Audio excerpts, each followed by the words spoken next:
Dahil may scratch na naman akong salmon, kaya sampalukan po natin. Dito po ako nakuha sa may malapit po na sa sementeryo. Ay sa tabi po pala mismo ang sementeryo ako nakuha ng sampalok. Dahil dun po sa kinukunan ko matataas na po. Hindi ko na po abot. Naubos ko na po yata Pero hindi pa naman po. Marami pa po. Pero dito marami po na mababa lang. Doon po kasi sa dati kong kinukunan kukunti na lang po yung naaabot ko Mahirap naman pong umakyat dahil nga po masyadong magubat dun sa mga puno. Tulad po na tong puno ng sampalok na to na malapit po sa sementeryo. Ay sa tabi po pala mismo. Ang sementeryo nga pala rito maliit lang dahil maliit lang po na island to at kukunti lang naman po ang naninirahan dito. Sabi nga po ng mga kasamahan ko dito almost 300 lang na population na naninirahan dito na local ang mga tao.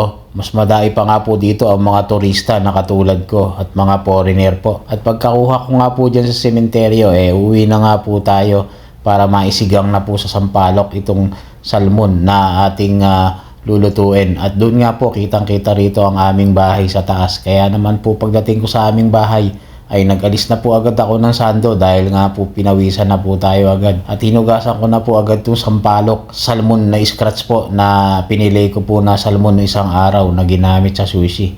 Sayang naman po ako itatapon dahil wala naman pong nakain po na to.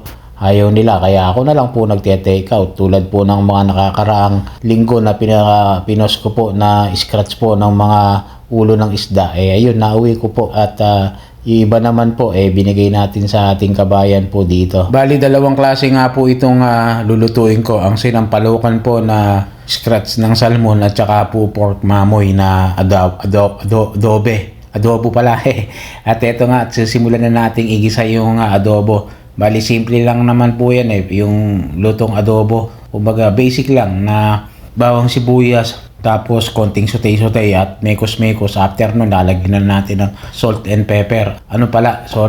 Paminta lang. Yung salt pala doon natin nilagay sa may sinampalukan. At pagka ganyan sutay na po natin mekos-mekos lang po yan. At lalagyan na po natin ng toyo, suka at saka asukal. At habang pinapakulo po natin yan, nagtadtad na po ako ng usbong ng sampalok na ilalagay po natin dun sa sinampalukan nga na salmon.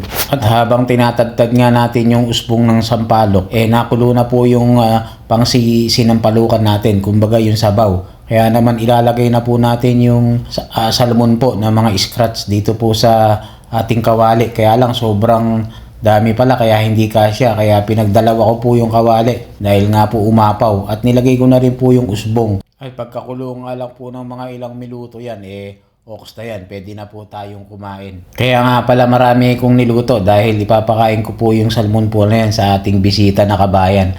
At yung adobo naman po pangbaon ko po at pangulam ko na rin po pang kinabukasan para hindi na rin po ako magluto dahil nakakatamad din po pagka araw-araw Yun lang, salamat. Love you all, Mama Chup Chup.